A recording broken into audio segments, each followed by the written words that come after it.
You walked in for milk and eggs. You walked out with $47 worth of things you didn't plan to buy. And somewhere between the entrance and the checkout line, a series of decisions were made for you without you noticing a single one. Grocery stores are not designed for your convenience. They are designed for your spending. Every aisle, every shelf, every smell and sound and light in that building has been engineered with one goal in mind. And the real reason it works so well is that it doesn't target your choices. It targets the part of your brain that makes choices before you're even aware you're making them. Here's how it actually works.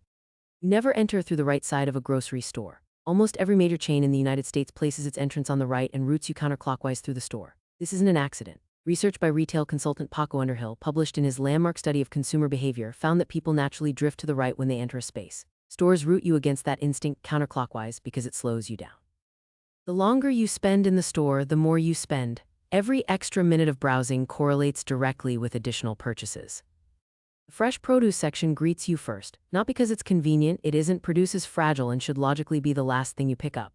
It's there because the sight and smell of fresh food triggers what psychologists call a licensing effect. Your brain registers a virtuous purchase and immediately relaxes its spending restraint. You bought something healthy. You've earned the chips.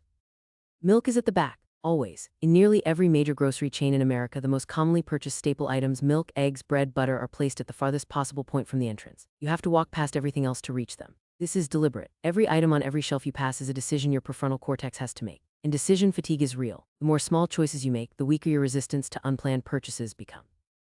Eye level is by level. Retail psychologists have known for decades that products placed between waist and eye level sell significantly more than the same products placed on the top or bottom shelf. Grocery chains charge manufacturers a premium, sometimes thousands of dollars per product per store, for prime shelf placement. The store brand is always just below eye level. The premium brand your eyes land on first paid to be exactly there. And then there's the music. Researchers at the University of Leicester found that slow-tempo background music increases grocery sales by nearly 40% compared to fast music. Slow music slows your walking pace. A slower pace means more time in the store. More time in the store means a larger bill at checkout.